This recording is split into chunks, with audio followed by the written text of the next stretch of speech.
Well, continuing our animal theme, have you found yourself scratching insect bites like these this summer? Well, the number of people in England calling NHS 111 for advice has been swelling. Take a look at this. The pink line you can see is the number of calls they'd expect to get in the dots, and the yellow line is the real number. So you can see how much that's gone up since the hot weather began around the end of May. Joined now by insect bite expert Howard Carter. Nice to see you, Howard. Thank you very much for coming in. And also Tim Taylor joins us from Lincolnshire. Tim, nice to see you on the programme as well. You've been bitten in the past, haven't you? And you can tell us, I think, just how serious it can be. What happened to you, Tim? I was 51, life was going really well. I was sporty, doing well at work. And then suddenly I wasn't.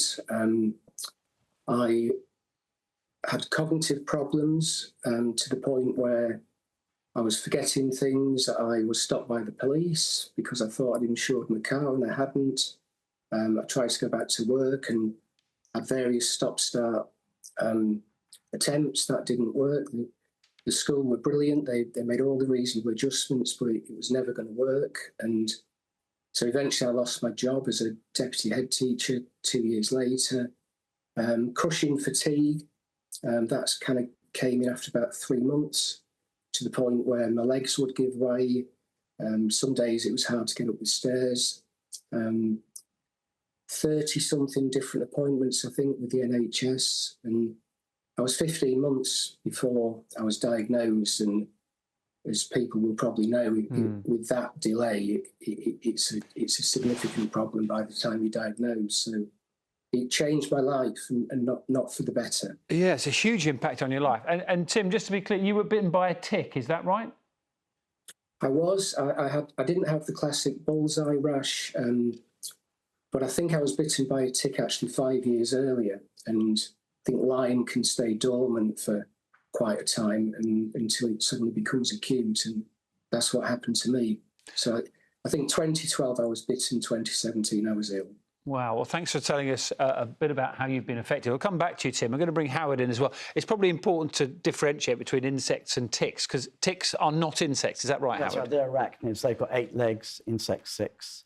But why do you think we're seeing this rise? Because so many people, we've been talking about in the office today, so many people have been saying they've been bitten on the leg maybe for the first time. That's something they'd expect to happen abroad, but it's happening in the UK. Is it a weather thing, Howard? It is definitely related to the weather.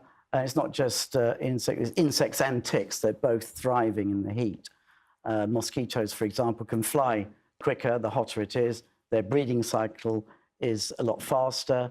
So generally, whenever somebody gets bitten, that's another 200 to 300 eggs she lays in the case of mosquitoes.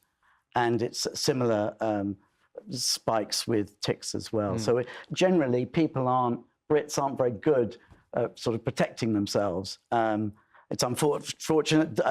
Tim, you're a classic example of somebody who's got bitten. It's ruined your life, like it has so many people with Lyme's. I mean, sorry to hear that. Yet, the thing now is it's an example for people to protect themselves because using insect repellents. I've come up with an acronym for ticks. Go on then. Think is this ticks. advice?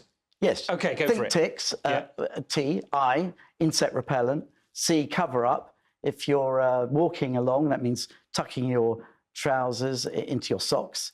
Don't worry about being a fashion victim. Your health's more important.